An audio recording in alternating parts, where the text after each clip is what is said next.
حاجة بنحبها هي خير لينا. احيانا الانسان ممكن يحب الدنيا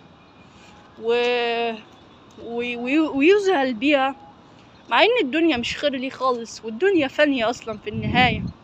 ممكن الانسان يحب السجاير، يحب انه يكلم بنت، يحب انه مثلا يصاحب، كل الحاجات دي. الحب هنا مش حب حلال خالص على فكرة.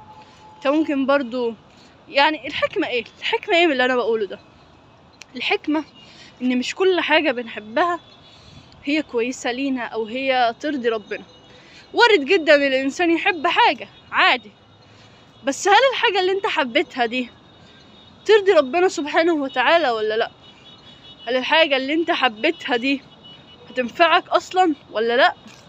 ولذلك احيانا الانسان اما بيجي يذاكر مثلا، رغم ان المذاكرة كويسة ونافعة وبتدربك اصلا ان انت تقعد على المكتب تذاكر للعلم الشرعي بعد كده، فاهم ازاي؟ رغم ان انت اصلا بتبقى قاعد للمذاكرة مش حاببها، او مفيش اللي هو مش حاسس بحاجة، يعني مفيش لذة ان انا عاوز اذاكر، لا، مع ان المذاكرة حلوة، مع ان المذاكرة طريقها بعد كده كويس جدا، مع ان المذاكرة انك انت تتعلم يعني طريقها حلو، رغم ان انت كده مش حاببها اصلا، انت مش حاببها، فاهم ازاي؟ فمش كل حاجة حبيناها هي حلوة، مش كل برضو اللي كرهناه او ما حبيناهوش وحش. فلذلك قبل ما تعمل حاجة او لو حبيت حاجة وعاوز تعملها، عاوز تجرب مثلا حاجة انت حاسسها كويسة زي السجاير زي غيره، اسأل نفسك سؤال: هل الحاجة دي ترضي ربنا سبحانه وتعالى ولا لا؟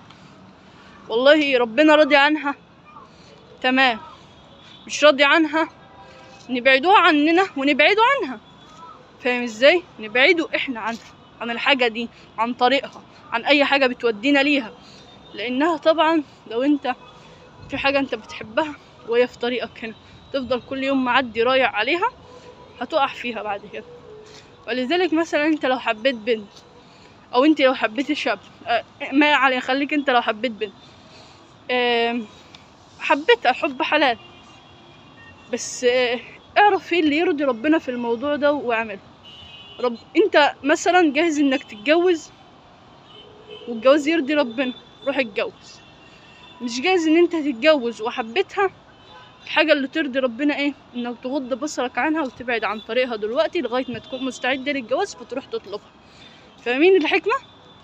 بس قيس بقى على ذلك امثال كتير قوي، زي مثلا السجاير حلوة صح؟ انت بتحبها ونفسك تجربها، بس هي هتضر صحتك، واصلا السجاير حرام، السجاير مش هترضي ربنا سبحانه وتعالى. الافضل انا اعمل ايه؟ اروح الجيم. لو رحت الجيم عبادة، طلع ربنا فيه هناك حتى لو انا مش حابه. فلذلك حتى لو انت الحاجة مش حاببها اعملها، مش لازم تحب، ما دي حاجات مفروضة عليك، وفي جنة ونار في النهاية. فلذلك حفت الجنة بالمكاره وحفت النار بالشهوات. مش اي حاجة حاسس بناحيتها كده بشهوة وان انت حاببها وعاوز تعملها، اعمل الحاجة المفروضة عليك سواء حبيتها او ما حبيتهاش.